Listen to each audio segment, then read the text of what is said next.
Elogio da loucura. Autor, Erasmo de Roterdã. Nota biográfica.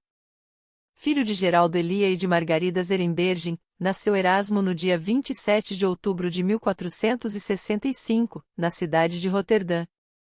O seu primitivo nome de Geraldo, herdado do pai, traduziu ele, mais tarde em latim e em grego, tornando-se célebre com o de Desidério Erasmo. Seu pai, em virtude da perseguição da família de Margarida, por não ter o casal recebido a bênção da igreja, fora constrangido a refugiar-se em Roma. Em seguida, desesperado com a falsa notícia da morte de Margarida, entrou num convento e fez-se padre. Ao saber, porém, que Margarida ainda vivia, voltou à Alemanha e recuperou a sua felicidade, passando a viver em companhia da esposa e do filho. Aos 11 anos de idade, Erasmo já lia perfeitamente Horácio e Terêncio. Tendo perdido os pais ainda muito jovem, o seu tutor internou-o no convento de Stein, onde Erasmo, desgostoso, entregou-se apaixonadamente aos estudos.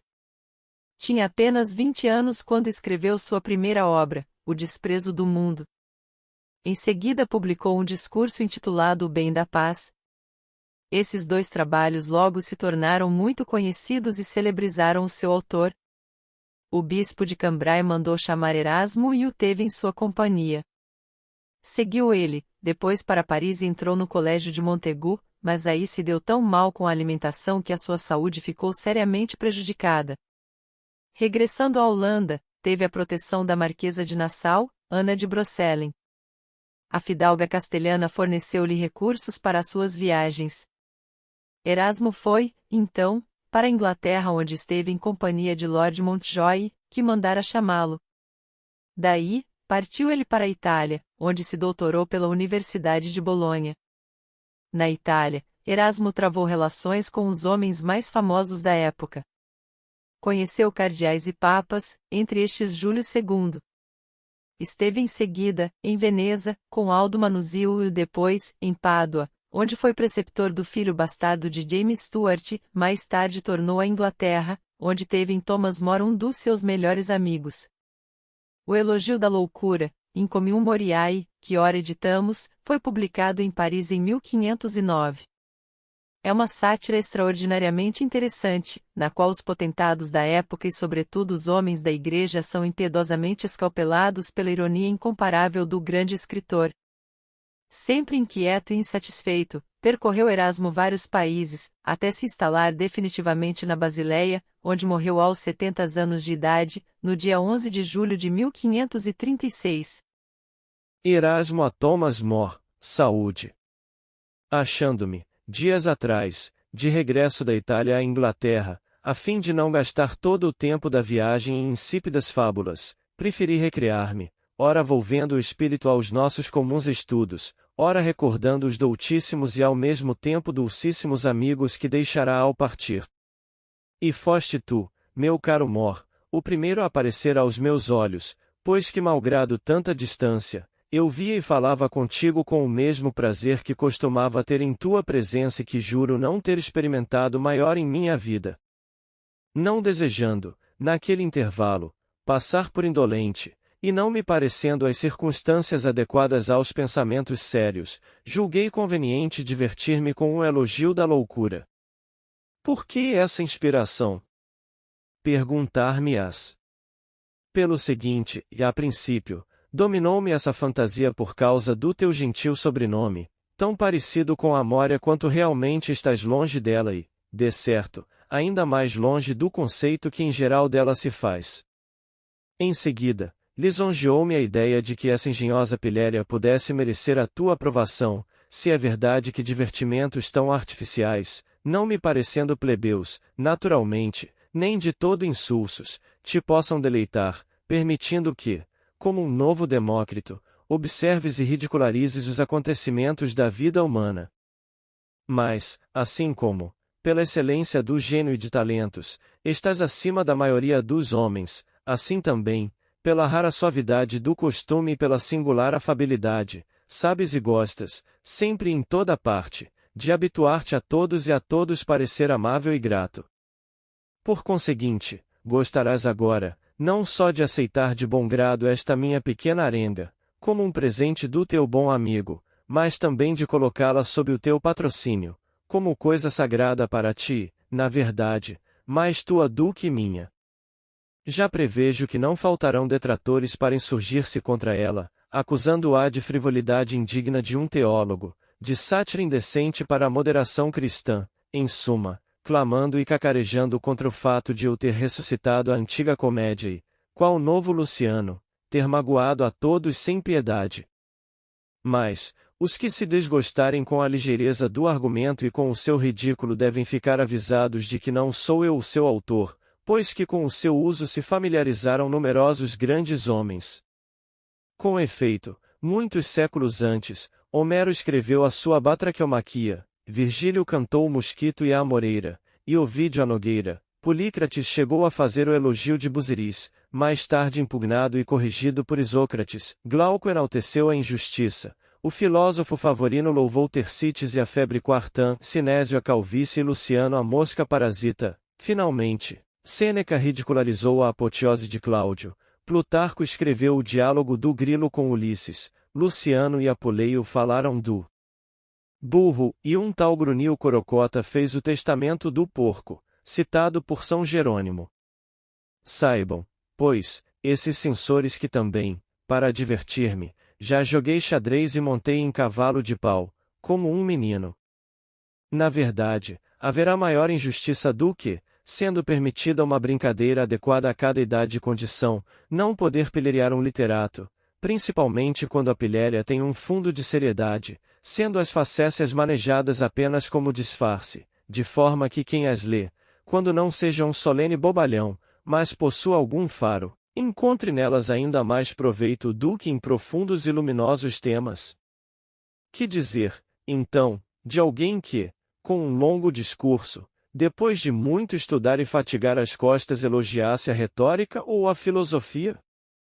Ou de alguém que escrevesse o elogio de um príncipe, outro uma exortação contra os turcos, outro fizesse horóscopos e predições baseado nos planetas, outro questões de lana caprina e investigações futilíssimas?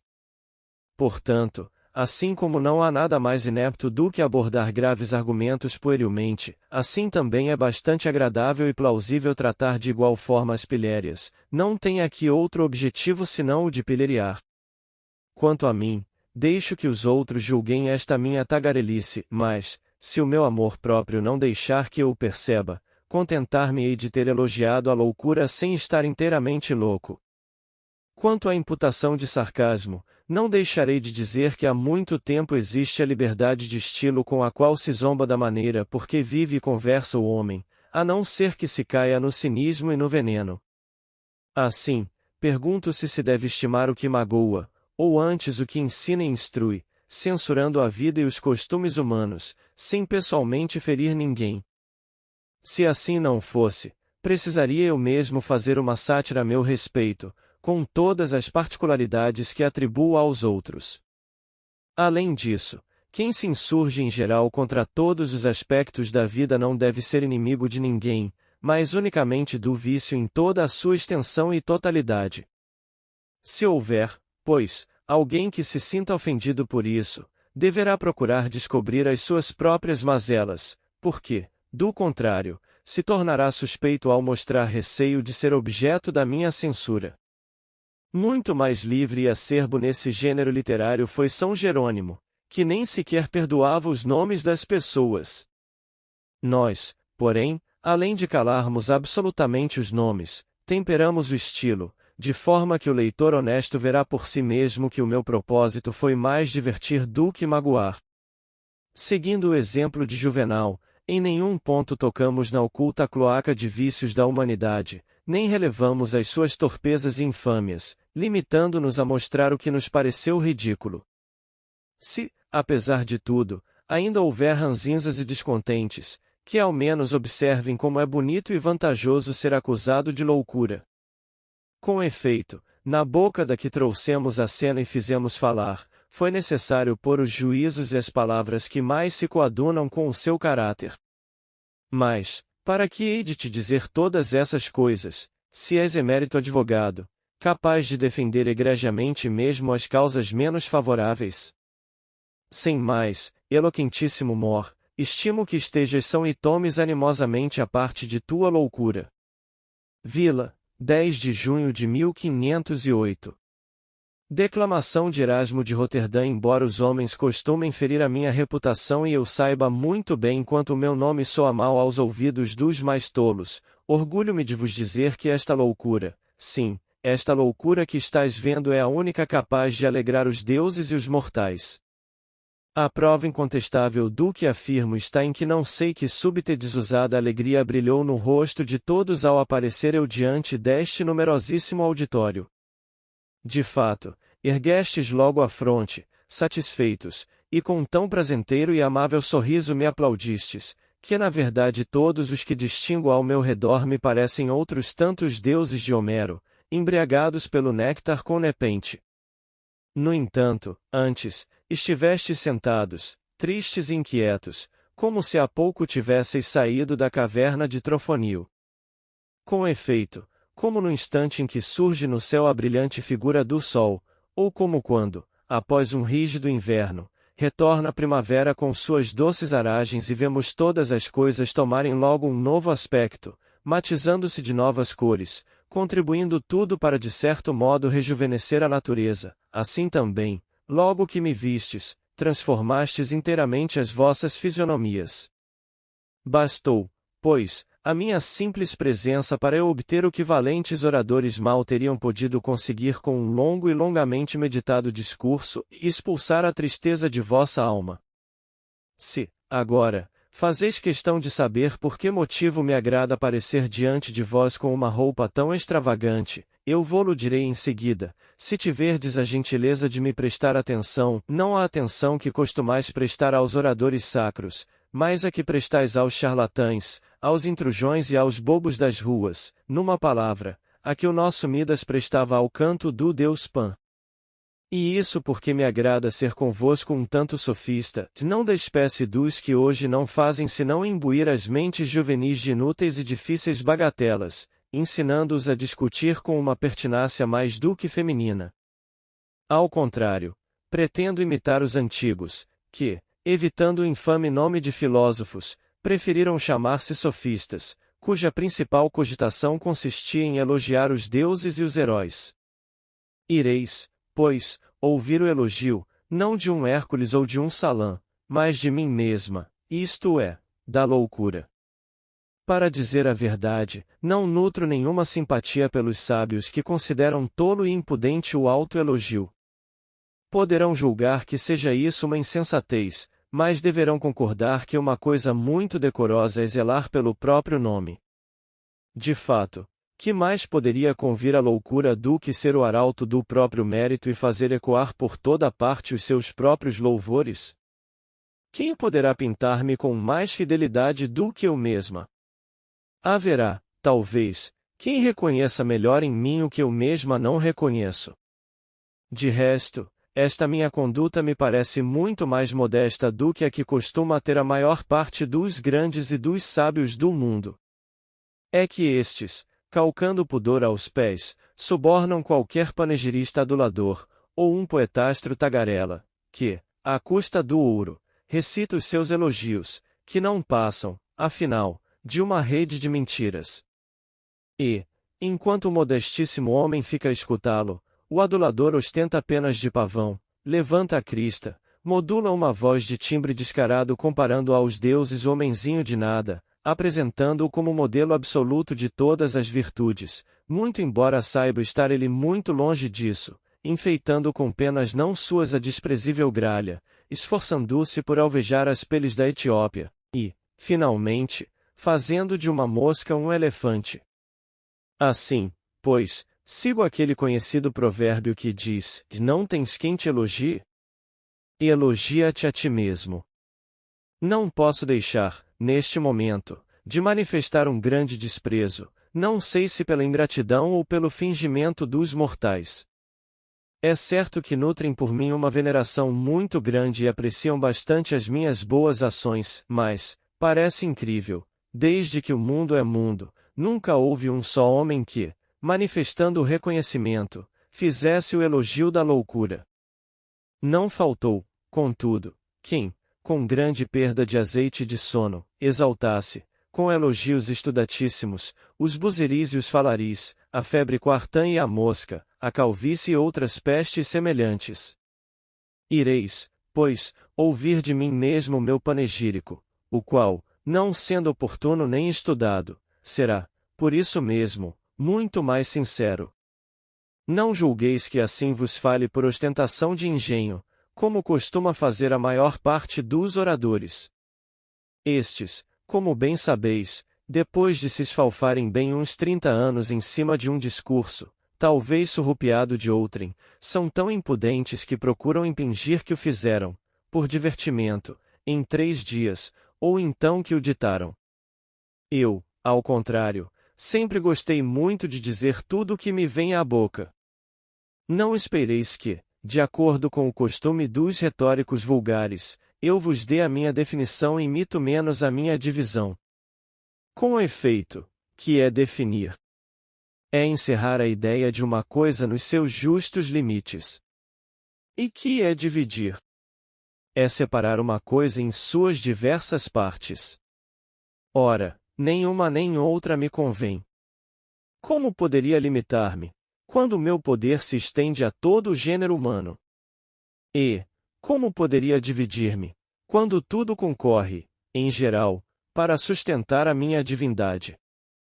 Além disso, por que haveria de me pintar como sombra e imagem numa definição quando estou diante dos vossos olhos e me vedes em pessoa? Sou eu mesma, como vedes, sim, sou eu aquela verdadeira dispenseira de bens, a que os italianos chamam Pasia e os gregos Moria. E que necessidade havia de vô-lo dizer? O meu rosto já não o diz bastante? Se há alguém que desastradamente se tem iludido, tomando-me por Minerva ou pela sabedoria, bastará olhar-me de frente, para logo me conhecer a fundo, sem que eu me sirva das palavras que são a imagem sincera do pensamento. Não existe em mim simulação alguma, mostrando-me eu por fora o que sou no coração.